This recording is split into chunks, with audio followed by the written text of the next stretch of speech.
जय हिंद दोस्तों। मैं एक बार पुनः आप लोगों के सामने उपस्थित हो गया हूँ लेकर के एक्सपेक्टेड फिटमेंट फैक्टर ऑफ एफसीपीसी, यानी हमको जो 8वें पे कमीशन में फिटमेंट फैक्टर्स कितने से गुणा किया जाएगा और कितना पे कमीशन में वृद्धि हो सकती है उस पर हम आज बात करेंगे। उस पर आगे बढ़ने से पहले मैं आपको बता दूं कि जो मेरे चैनल पे नया है वो हमारे चैनल को सब्सक्राइब कर ले, ताकि उसको जो अगला वीडियो जो भी मैं बनाऊंगा उसका नोटिफिकेशन आपको पहुंचेगा और आप आसानी से देख सकते हैं। मेरे चैनल का नाम central government and DRO policy है। तो लीजिए आगे बढ़ते हैं। और इससे पहले बताऊं कि ये मुझे आइडिया कहाँ से मिला। तो मैं 2 दिन पहले एक ऑडियो वाला वीडियो बनाया था जो आर्मी पर्स के बच्चों से रिलेटेड था। तो किसी भाई को मेरा वो वीडियो अपने बीआरओ के ग्रुप में शेयर किया था, तो मे भी अच्छा लगा ना लगा उस पर हम ज़्यादा बात नहीं करेंगे, लेकिन उसका एक कमेंट्स में मुझे एक आइडिया मिला कि अगर आप कुछ बनाना चाहते हैं तो 8वें पे कमीशन वगैरह पे कुछ बनाएं। तो मुझे उनसे प्रेरणा मिली, उनको मेरे तरफ से धन्यवाद। और मैं उस पर काम किया और मैं आज आप लोगों के सामने लेकर के आ गया हूँ। तो चलिए हम बात करते हैं किसकी, एक्सपेक्टेड फिटमेंट फैक्टर्स ऑफ एचसीपीसी, यानी 8वें पे कमीशन में हमको फिटमेंट फैक्टर में क्या मिलने वाला है और हमारी वेतन कितने पे जा करके मिनिमम वेतन कहाँ से चालू होगी और उसके फिक्सेशन कहाँ पे होगा, वो चीजें तो आगे होगी, लेकिन एक एक्सपेक्टेड मैं आपको बताऊंगा निकाल करके जो मैं लेके आया हूँ। तो पॉइंट आता है कि पीसी, मैंने लिखा है शॉर्ट में पीसी यानी पे कमीशन, मिनिमम बेसिक पे इन द लास्ट पे कमीशन, यानी पिछले पे कमीशन में हमारा मिनिमम बेसिक पे कितना था, मिनिमम बेसिक पे इन द प्रेजेंट पे कमीशन, यानी मूल वेतन इस बेसिक पे में हमारा कितना मूल वेतन होगा निर्धारित। अच्छा, क्वांटिटिव स्कोर कितने से मल्टीप्लाई किया जाएगा, गुणात्मक संख्या जो होती है, गुणात्मक अंक बोले संख्या बोले, इसका मतलब है क्वालिटेटिव स्कोर यानी गुणात्मक संख्या। उसके बाद जो है रिडक्शन ऑफ क्वालिटेटिव स्कोर, यानी कुछ पे कमीशन में रिड्यूस किया गया गुणात्मक संख्या को, गुणात्मक अंक को कम किया गया। और उसके बाद जो लास्ट आता है present rate of dearness allowance, यानी वर्तमान में जो है हमारा डीए कितना चल रहा है उस पे कमीशन के टाइम पे तो हम बात करने वाले हैं। तो इसको जो मैं वर्कआउट किया हूँ, 4th पे कमीशन टू 8th, यानी 8वां अभी लगेगा और 4 से 7 जो लग चुका उसमें क्या क्या था उस पर बात करेंगे संक्षेप में। तो सबसे पहले बात कर लेते हैं 4th सीपीसी की। ठीक है, 4th सीपीसी, चौथा पे कमीशन जिसे हम समझेंगे। और इसमें जो हमारा मिनिमम बेसिक पे था ये था 196 रुपये, 196। आज जो मिनिमम बेसिक पे इन द प्रेजेंट पीसी, यानी जब एक पे कमीशन लगा तो कितना हुआ, तो हुआ कितना उस समय जो 196 से बढ़ के 750 रुपये फिक्स किया गया था। और मल्टीप्लाई कितने से किया गया था, तो मल्टीप्लाई जो किया गया था 3.83 से। और उस समय का मेरे पास ये रिडक्शन संख्या, मतलब ए और डीए, ये दो चीजों की नहीं है डाटा, तो ये मैं यहाँ छोड़ता हूँ। अब बात करते हैं चौथे पे कमीशन में। करने का मतलब यह है कि जो बेसिक पे फिक्स किया गया था वो 750 रुपया किया गया। ठीक, अब हम आते हैं 5वें, fifth CPC. Fifth CPC, fifth CPC में अब कहा जा रहा है कि मिनिमम बेसिक पे इन द लास्ट पे कमीशन, यानी 750। अब भाई हमारा लास्ट पे कमीशन चौथा था, तब मिनिमम हो गया 750। अब मिनिमम बेसिक में इन द प्रेजेंट पे कमीशन, यानी 5वें में कितना होगा, तो जो 5वें में लगा था हमारा बेसिक पे वो निकल के आया था 2550 रुपये। ठीक है, अगर आप देखेंगे तो चीज आपको मिलेगी। और ये जो मल्टीप्लाई किया गया था ये किया गया था 3.40 से। और यहाँ पे देखिए रिडक्शन हुआ था, रिडक्शन ऑफ क्वालिटेटिव स्कोर में 0.43 का रिडक्शन आ गया था फ्रेंड्स। और उस समय जो डीए था वो 148% था। ठीक है, ये 5वें में था। तो 5वें में जो पे पे फिक्स होकर के मिनिमम डिसाइड हुआ था वो 2550 रुपए हुआ था। ठीक है, अब आ जाते हैं 5वें के बाद 6ठे पे कमीशन पे 6 CPC। ये मैंने एकदम संक्षेप में निकाला है और बहुत आसानी से जो चीजें अगर आप देखेंगे समझेंगे तो अच्छे से समझ में आएगा। अब बात हो रही है कि मिनिमम बेसिक पे इन द लास्ट पे कमीशन, तो मिनिमम यानी 5वें का 6ठे में यहाँ पे हो जाएगा 2550 2550। ठीक है, अब उसके बाद जो है वर्तमान, कहने का मतलब है कि मिनिमम बेसिक पे इन द प्रेजेंट पे कमीशन, कहने का मतलब वर्तमान वेतन आयोग में न्यूनतम मूल वेतन, यानी इसका अगर पूरा क्लियर हिंदी बताई जाए तो लंबा हो जाता है बताने में, संक्षेप में समझ लीजिए कि प्रेजेंट में जो है इसका मिनिमम बेसिक पे कितना फिक्स होगा। तो जो 6ठे में फिक्स किया गया था उसमें क्या था, ग्रेड पे वाला सिस्टम लागू हो गया था। तो वो था 5200 प्लस 1800।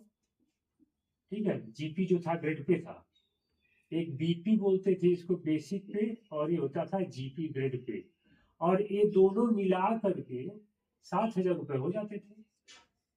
7000 के 7000 रुपए जो है ये फिक्स करके निकले। इसमें 6ठवें पे कमीशन में जो मिनिमम बेसिक पे तय किया गया था वो 7000 रुपए था। और ये जो मल्टीप्लाई किया गया था क्वालिटेटिव स्कोर जो इसका दिया था, गुणात्मक अंक संख्या जो ली गई थी वो था 2.75। कितना दिया गया था, 2.75 से मल्टीप्लाई करके निकाला गया था।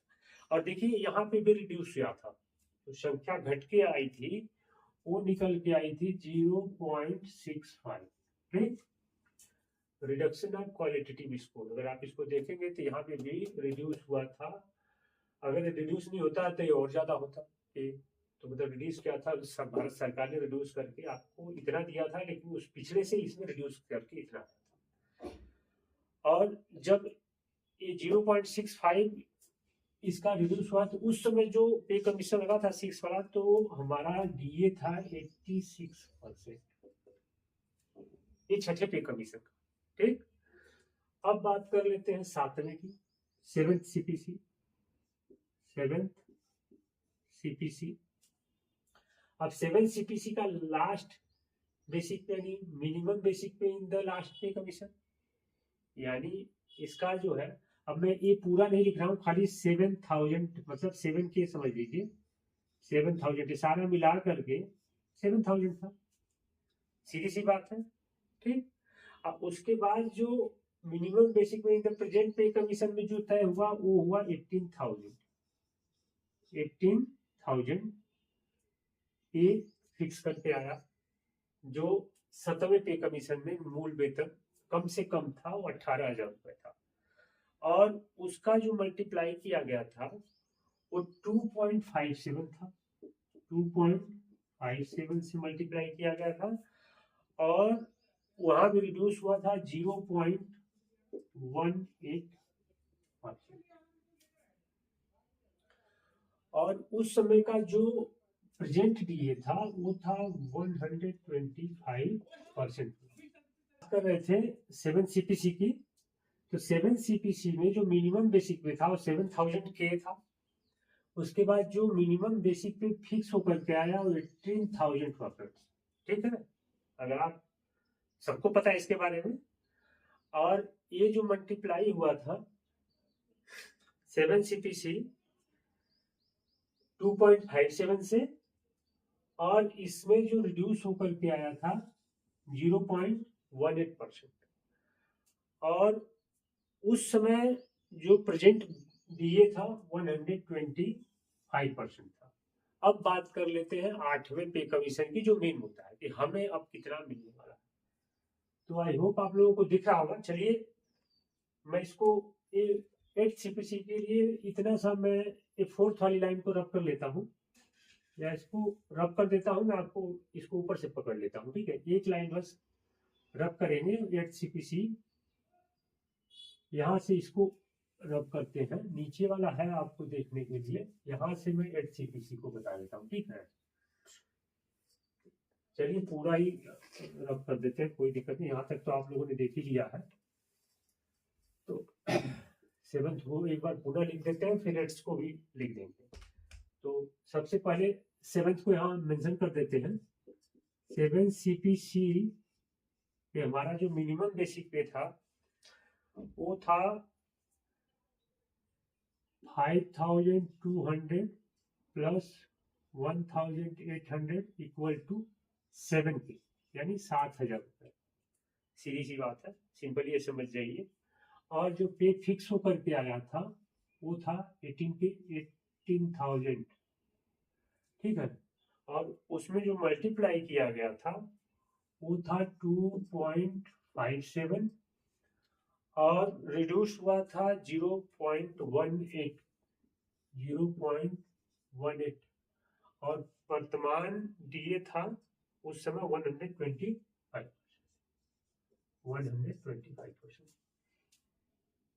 ये हो गया 7वें की बात। अब हमें 8वें में कितना मिलेगा, 8th CPC बात हो रही है, 8th CPC में कितना मिलेगा। तो 8th CPC में जो प्रेजेंट बेसिक पे निकल के आता है वो है आपका 18,000 और जो फिटमेंट फैक्टर से मल्टीप्लाई होकर के निकल के आ रहा है अभी वो बन के आ रहा है दोस्तों 39,000। ये जो निकल करके आ रहा है मिनिमम बेसिक पे 39,000, जो मल्टीप्लाई होगा 2.15 से। एक्सपेक्टेड की मैंने बात किया है, ध्यान दीजिएगा, 1.90 टू 2.95 के बीच का, 2.15 के बीच का कैलकुलेशन दिया गया, जो मैं 2.15 से पकड़ा हूँ। तो 2.15 से जब आप मल्टीप्लाई करिएगा तो 39,000 मिनिमम बेसिक पे जो है निकल करके आ जाएगा। और इसमें जो रिड्यूस हो रहा है संख्या वो हो रही है 0.42 और प्रेजेंट डीए जिसे आप जानते हैं कि वर्तमान में 60% डीए चल रहा है। तो देखिए ये जो 2.15 एक टेक्निकल चीज बताता हूँ जो काफी लोग इस चीज को गेस करते हो नहीं करते होंगे। तो जब अगर आप 7वें पे कमीशन में गए होंगे तो पे लेवल के अकॉर्डिंग 2.57 का कैलकुलेशन पे लेवल 1 to 5 के लिए 2.57 था। अब पे लेवल 6 to 9 के लिए ये जो मल्टीप्लाई किया गया था ये था 2.62 और इसके बाद रुकिए यहाँ नहीं सही हो रहा है, इसको मैं बाहर ही लिखता हूँ तब सुन रहे, नीचे स्पेस है तो पूरा साफ सुथरा लिखा है। इसकी मैं बात कर रहा था कि जब मैं मल्टीप्लाई करके 2.57 जो मल्टीप्लाई किया गया था वो पे लेवल हम लोग का है, ठीक है। पे लेवल तो पे लेवल 1 to 5 के लिए जो मल्टीप्लाई किया था 2.57 से और मिनिमम बेसिक पे 18,000 तो था ही उस समय ये, ठीक है। और पे लेवल 6 to ये सेम है, पे लेवल 6 to 9 के लिए जो मल्टीप्लाई किया था 2.62 से किया गया था। ऐसे जो है नेक्स्ट करके बढ़ते जाएगा। अब यानी 9 to 13 एक अलग है, तो इसमें थोड़ी चीजें बढ़ती जाती है, जैसे जैसे लेवल बढ़ते जाता है वैसे वैसे स्कोरिंग जो है बढ़ती जाएगी। तो मेरा कैलकुलेशन से एक्सपेक्टेड जो है आपका एक पे कमीशन निकल के आ रहा है कि आपको 39,000 मिनिमम बेसिक पे मिलने वाला है। कहने का मतलब ये है कि अगर हम ये कहें कि 8th CPC में जो है हमको एक्सपेक्टेड फिटमेंट फैक्टर क्या मिलेगा, है ना। 8th CPC में एक्सपेक्टेड फिटमेंट फैक्टर क्या मिलेगा, फिटमेंट फैक्टर की बात कर रहा हूँ, ठीक है। फैक्टर जो हमारा है 1.9 से लेके 2.15, तो मैंने लास्ट वाले कैलकुलेट किया तो 39,000 निकल के आ रहा है। अगर आप इस पे कैलकुलेट करेंगे तो आपका यहाँ पे आएगा 34,200। तो अब देखिए ये डिसाइड तो भारत सरकार को करना है कि कितना मिलेगा, है ना। ये डिसाइड उनको करना है तो वही करने दो। एक एक्सपेक्टेड है तो अनुमानित हमने निकाला हुआ है तो आई होप आप लोगों को ये 8वें वेतन आयोग में क्या मिलेगा, कितना मिलेगा। एक उम्मीद है कि 39,000 मूल वेतन जो है पे फिक्स होगा। इस बार जो आएगा वो इतना आएगा, बढ़ सकता है, घट भी सकता है, कुछ श्योरिटी तो है नहीं, अब तो बोर्ड डिसाइड करेगा उसका। तो इतना ही था। और मैं आप लोगों को अंत में बता दूं कि मेरा आज का टॉपिक यहीं समाप्त होता है। एक बार पुनः फिर बता दूं कि जो मेरे चैनल पे नया हो मेरे चैनल को सब्सक्राइब कर लेगा। चैनल का नाम है central government and BRO policy. और ऐसे ही अच्छे बुरे जो भी आप कमेंट्स करते हैं, मुझे उससे कुछ ना कुछ सीखने को मिलता है। अब मेरी एक ही अभिलाषा है कि आप सभी को कुछ ना कुछ सिखाता रहूं और उससे खुद का भी ज्ञान बढ़ता है। आप सबका प्यार मिलता रहे ऐसे। Thank you so much. Radhe Radhe. मिलते हैं नेक्स्ट ऐसे ही कुछ अच्छे आप लोगों के कमेंट्स के बाद। नमस्कार, जय हिंद।